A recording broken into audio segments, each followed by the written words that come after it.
Porque una como mujer trabajadora está constantemente lidiando y viendo qué hace con los hijos el día a día, finalmente.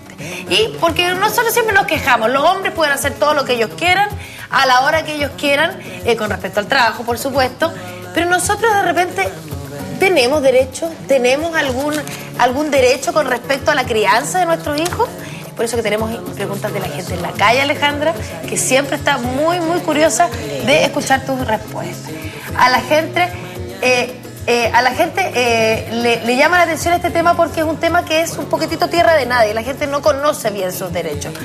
Son preguntas que se hacen mucho a los abogados, Alejandra. Sí, lo que pasa es que hablando así y tirándome un poco a la política, aprovechando a la invitada, la familia o el derecho de familia es algo que históricamente se ha visto como el hermano pobre del derecho. Claro. O sea, si uno ve los antiguos abogados, los antiguos juristas, eran problemas que habían que solucionar en la casa, que no los trapitos sucios se lavaban en casa, ese era dicho, y la verdad es que ahora... No era un tema de Estado. No era un tema de Estado. No, porque antes la mujer no trabajaba tanto como ahora. Mira, había muchas cosas, la mujer no trabajaba antes tanto como ahora, por lo tanto tenía un rol bien definido. Sí. La sociedad es muy machista, a pesar de que sigue siéndolo, hemos evolucionado mucho, ahora tenemos padres más participativos, antes no lo eran tanto, más atentos, más preocupados, y por lo tanto el derecho de familia en sí ha tomado un cariz muy importante que ojalá los legisladores y ojalá el gobierno entienda que esto es realmente importante. Es más probable que todas nosotras tengamos un problema de familia, que tengamos un problema penal, que tengamos un problema laboral, que tengamos un problema civil. Sí. Estoy segura que todos en nuestra familia tenemos o un separado o alguien que tiene hijos, y no que no está casado. De solucionar con la misma premura que con el otro tipo de problema. Y la verdad es que llamo efectivamente a que nuestros legisladores y el gobierno se pongan las pilas, que hay muchos temas pendientes en cuidado personal, en pensión alimenticia, en régimen comunicacional, que deben darle importancia. Sobre este tema, claro, hay muchos interrogantes, no solo que tienen que ver desde el punto de vista de la mujer, sino poniéndonos en el lugar de los niños, o sea, los derechos que tienen ellos de recibir los cuidados y la crianza y la educación y cuyos padres compartan las responsabilidades. Tenemos hartas dudas del público, esta es la primera, presta atención. ¿Qué deberes tiene el padre en la crianza de los hijos cuando no viven juntos? Pregunta del millón. ¿Qué deberes tiene el padre en la crianza de los hijos cuando no viven juntos? Cuando no viven separados. Padres separados. A ver, vamos a empezar desde el principio. Padres separados, por ley, esa es la mujer la que le toca el cuidado de los hijos. O sea, la tuición, que es lo que ya conocemos como el cuidado personal. Ahora, definamos lo que es tuición. ¿Qué es tuición? Es cuidar al niño, tener las decisiones sobre el doctor al que va, el colegio al que asiste, qué remedios toma, a qué hora se acuesta. Es como lo doméstico, ¿ya? Los cuidados personales. Por eso se llama cuidado personal. Eso lo tiene la madre por ley, ¿ya? Ahora, ¿qué obligaciones tiene el padre? Bueno, en teoría y en el mundo ideal, apoyar en ese cuidado diario del niño. ¿En qué consiste el apoyo? El apoyo consistiría, en el mundo ideal, en ir al colegio también, ser apoderado del colegio. Si la madre tiene que trabajar, bueno, el padre podrá quedarse con el niño. Ahora, en el mundo real, ¿qué significa eso? Que el padre tiene un régimen de relación directa y regular, como se llama ahora, que era el antiguo régimen de visitas, que veía a los niños y en una situación bastante normal, digamos, como lo que es más común, es un fin de semana por medio, algunas veces un día a la semana, dividirse las vacaciones. Directo y regular, dijiste. Relación directa y regular. ¿Eso es obligatorio para el padre también? Es obligatorio para el padre, pero ¿sabes cuál es el problema acá? Que es un problema que deberíamos también cambiar como sociedad, que no puedes obligar a nadie a querer a otro o a preocuparte por otro. Que pero sí lo puedes obligar a atenderlo, pero ¿no? Sí lo puede, pero sí se debe fijar un régimen en que el padre efectivamente cumpla y vaya a buscar. Si tiene que ir a buscar a sus hijos viernes por medio, lo vaya a buscar efectivamente a la hora que corresponda y lo vaya a dejar el día domingo si es que tiene el régimen de ellos. Tú hablaste de estas son relaciones que son divorcios o separaciones. Cuando son de hecho nomás da lo mismo. Sí, nuestra legislación ya no distingue entre hijos matrimoniales o no matrimoniales, o sea, es una mera nominación. Perfecto. Ahora, entonces el padre, sí, aun cuando no esté casado y tiene un hijo, tiene las mismas obligaciones de preocuparse, de visitarlo, de mantener una relación. La relación directa y regular no está vista en nuestra legislación ni en los tratados internacionales como un derecho de los padres, sino como un derecho del niño. Por lo tanto, es en ese enfoque en el que se debe fijar el tribunal o los padres al momento de establecer este régimen. Y además, otra obligación, evidentemente, es ayudar con plata todo mensualmente. Esto tiene que quedar estipulado en un documento firmado por las dos partes, sí, y además con un fiscal, idealmente con sí, un idealmente notario, perdón, fiscal. Idealmente es que se acuerde todo, se acuerde la cantidad de plata que se le va a pasar, el régimen de visitas que va a tener, esto lo apruebe un tribunal. Si el tribunal no aprueba este acuerdo, es muy poco probable que usted lo pueda hacer exigible. Estas transacciones se pueden hacer, transacciones no son, pero se pueden hacer estas negociaciones. Sí. Se pueden hacer con algún abogado que sea de manera gratuita, digo yo. Bueno, están las corporaciones de asistencia judicial, están las clínicas de las universidades, está la Fundación Pro Bono, que la han nombrado en otras oportunidades. Hay organismos que nos pueden ayudar en forma gratuita. A ver, existe también, hay fundaciones que también prestan ayuda. Las municipalidades también tienen algunas veces una... Porque al final, por ganar un poco de plata, terminas sales para atrás, digamos. Pero si lo miras a lo largo, si tú le pagas a un abogado, también te va a ordenar la vida para adelante. Sí. Entonces también no es tan terrible. Sí, es verdad, Alejandra, tenemos otra pregunta de la calle para ti. No te enojes. Pública. Señora abogada, yo gano mucho menos que mi exmarido. ¿Cuánto es el dinero que le puedo exigir que me ponga mensualmente? Aquí hay que desagreguemos aquí un poco esto, porque ella dice, ¿cuánto es el dinero que le puedo exigir que me ponga?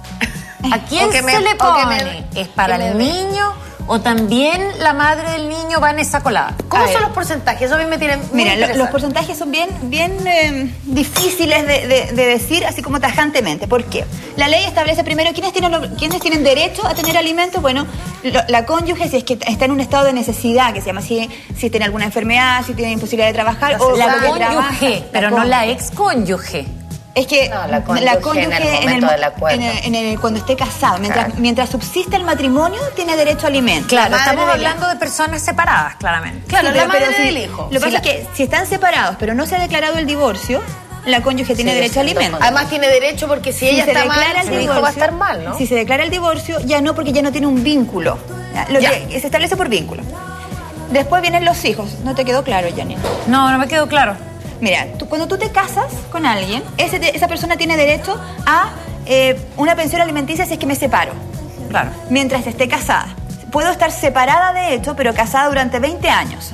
Ya, mientras yo esté casada, aun cuando vivamos en casas separadas, yo tengo derecho a una pensión alimenticia si se dan los requisitos que establece la ley, que es de estado de necesidad o algún impedimento para trabajar, alguna situación... Ya, pero en el caso de una pareja separada, que ambos trabajan, y es lo que plantea la señora, yo gano mucho menos que mi exmarido... Ella plantea que está separada, pero no sé si está divorciada o no, por eso estoy haciendo la distinción. Pero supongamos que no tienen vínculo, claro. ella no tiene derecho alguno. Ok, perfecto, estamos claros en eso.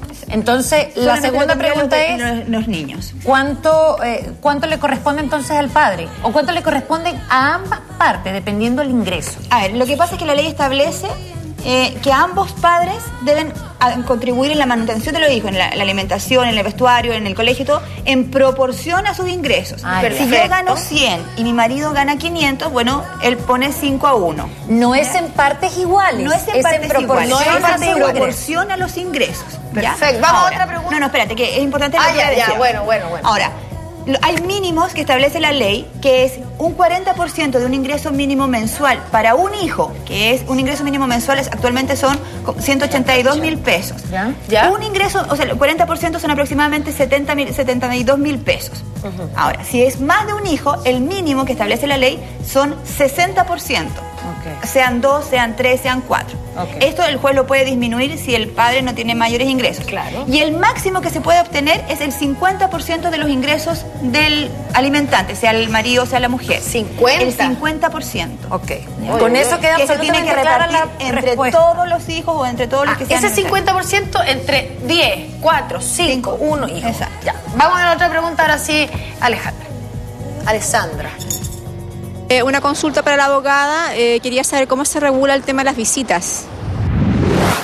La pregunta, las visitas. Sí, las visitas es un tema. A ver, las visitas se regulan atendiendo varias cosas. Primero, la edad del niño, porque evidentemente un niño de 3 años no es lo mismo que un niño de 15 años. Por lo tanto, tenemos que ver qué edad tiene el niño y con qué frecuencia puede. Lo que es normal es fin de semana por medio, un día a la semana, las vacaciones de invierno, una semana el papá, una semana la mamá, eso es lo normal. Eso es lo normal porque lo dice en alguna parte o necesariamente tiene que ser un acuerdo entre padre y madre. No lo dice, la ley no lo dice en ninguna parte. Se establece que el padre que no vive con el hijo tiene derecho a verlo. Eso es lo que establece. Y de ver. ¿Por qué digo que es lo normal? Porque es lo que normalmente los tribunales de familia fallan con una sentencia o lo que normalmente las partes acuerdan. ¿Ya? Eso es lo normal. Existen situaciones de trabajo, por ejemplo, si es un piloto y está viajando, entonces efectivamente va a tener un régimen distinto por el tiempo que tiene, o si el niño es enfermo y tiene ciertas condiciones especiales, va a tener un régimen. O sea, vamos a atender y el régimen se va a fijar caso a caso, atendiendo las condiciones principalmente del niño y la factibilidad de los padres también de ver. Y el caso doméstico, por ejemplo, reuniones de apoderados, paseos de curso con los papás. En teoría, el detalle como recreativo. Bueno, eso es recreativo. Ese detalle recreativo normalmente en las sentencias no está en los acuerdos, ¿ya? Ajá. Y también se da en el tiempo, ¿ya? Al principio de la separación es muy poco probable que haya esto de vamos juntos a una reunión de apoderados. Pero sí, esto es como exclusivo de la tuición, por lo que debería recaer en la persona que tiene el cuidado con el que vive el niño. Que generalmente es la madre. Ahora llamo a todos los padres a ir y a involucrarse en el colegio porque eso es muy importante para el niño. Parte de su desarrollo. Oye, ¿qué pasa si la pareja, si los padres no, llegan solo a un acuerdo verbal?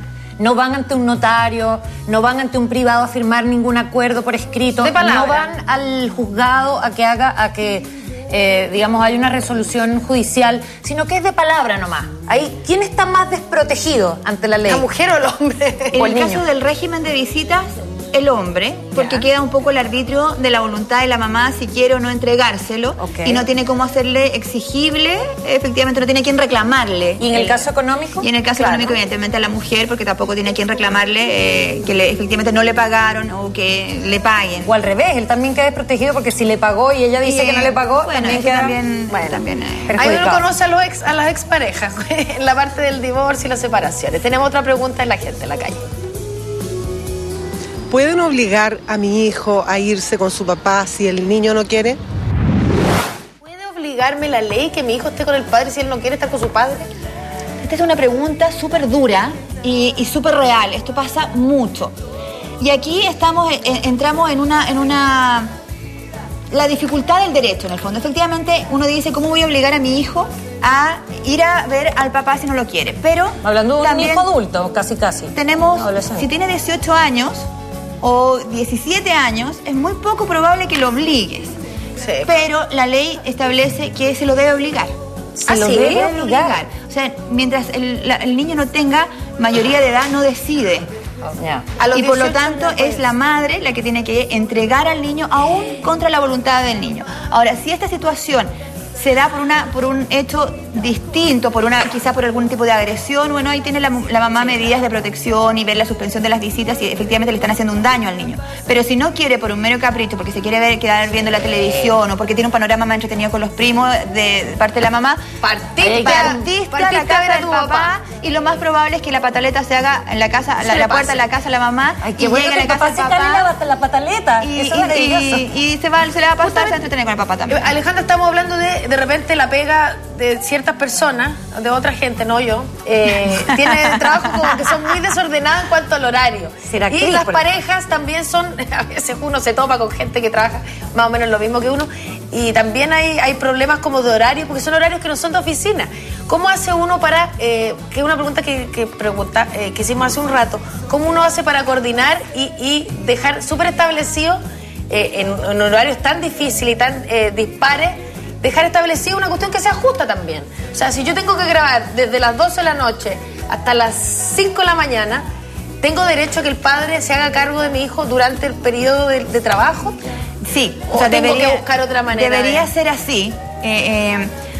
Si tienes una buena relación con el papá de tu hijo, o queda establecido en un acuerdo, probablemente va a ser así. Si no, lamentablemente, Antonella, te tengo que decir que me puedes llamar por teléfono y yo te lo cuido. Porque aquí se han hablado, cuando aparece el derecho, ¿no es cierto? Pero obviamente si uno piensa en una sociedad que quiere crecer y que obviamente ha ido cambiando, Lo primero es llegar a un acuerdo cuando dos vidas se separan, pero hay hijos, ¿no es cierto?, de buscar la mejor manera de que ese niño no pierda al padre. Y yo lo digo porque, claro, se han hablado los típicos casos en donde la justicia es clave, es decir, la ciudadanía organizada es la que pone los mínimos acuerdos, y eso es lo que resguarda, ¿no es cierto? Sobre eso. Pero obviamente el ser humano con otro puede llegar a acuerdos que son más ventajosos. Pero tú sabes que cuando las parejas se separan... Pero por eso. Y hay otras cosas, por ejemplo, yo he vivido con 2 hombres en mi vida y los 2 han sido papás Kramer, que yo no sé si como papi Ricky. Claro, que no sé, mi primera pareja, vivimos con sus hijos, la mamá decidió que era el momento de que le tocaba al papá, 8, 10 años, y bueno, para qué decir con mi pareja actual, que llevamos 15 años juntos, él vivió con sus hijos desde los 8 años hasta el último que se fue, tenía 28, 29 años. Criadito. Claro. Y también es algo que, o sea, también estamos en las situaciones más complicadas, más cuando no se llega a acuerdo, pero también cuando hay acuerdos. Pero hay un momento que uno puede lograr un acuerdo, pero por el tiempo, digamos. Lo que pasa es que las separaciones tienen sus tiempos. Al principio, evidentemente, es muy difícil porque la pasión del enojo o de la desilusión están muy a flor de piel. Se ocupar a los hijos como armas, como moneda de cambio. Claro. Pero la verdad es que también va pasando el tiempo, las cosas se van decantando y es más probable que aun cuando las personas tengan un acuerdo y diga fin de semana por medio, eso ya vaya variando sin necesidad de ir a un tribunal. Eso justamente lo que decía Paulina de los papi Ricky, los Kramer. ¿En qué medida la mujer que no vive con su hijo, en la experiencia que contaba Paulina, yo también conozco una mujer que dijo, a los 10 años ya lo crié, le cambié pañales, ahora me toca a mí, vengo a dejárselo al papá, aquí tiene a su hijo, críelo. ¿Es válido eso? ¿Y en qué medida el aporte económico que tiene que tener la madre con respecto a esta situación? Bueno, es lo mismo. La verdad es que yo creo que todavía esa situación no se da mucho en Chile porque es muy repudiada socialmente todavía. Es súper castigada. La mamá que entrega que es una loca. Es una loca. Una mala madre. Pero en teoría, si la madre entrega, que me parece también una situación bien válida, ella también tiene las obligaciones efectivamente de ir a buscar a su hijo fin de semana por medio, ponerse con las lucas mensualmente, proporcional a su ingreso, igual que siempre. La ley no habla del hombre, habla del cónyuge o el padre que no tiene el cuidado, en forma genérica. Así que podría ser cualquiera de Alejandra, nos quedaron pero una lista así, de dudas y de preguntas, porque este es un tema que siempre está vigente. Necesitamos irnos un fin de semana contigo para algún lado para resolver todo. Vamos a volver, yo creo, a hablar de este tema. Aquí estoy mirando a la Jimmy. Vamos a hablar de este tema de nuevo, porque la verdad es que los mails que me llegan generalmente de los temas que hablamos la semana, pero este tema es bien recurrente, así que vamos a... Quiero agradecer a Francisca, que me mandó un mail precioso. Yo te voy a responder cada vez que me mandes un mail, Francisca, así que quédate tranquila. Yo lo que te podamos ayudar como programa también voy a involucrar al programa, la vamos a ayudar. Ella es de provincia. Oye, nos vamos a una pausa comercial chiquitita. Te queremos agradecer, Alejandra, por acompañarnos todos los miércoles. Un aplauso para ti. Oye, qué hartas preguntas.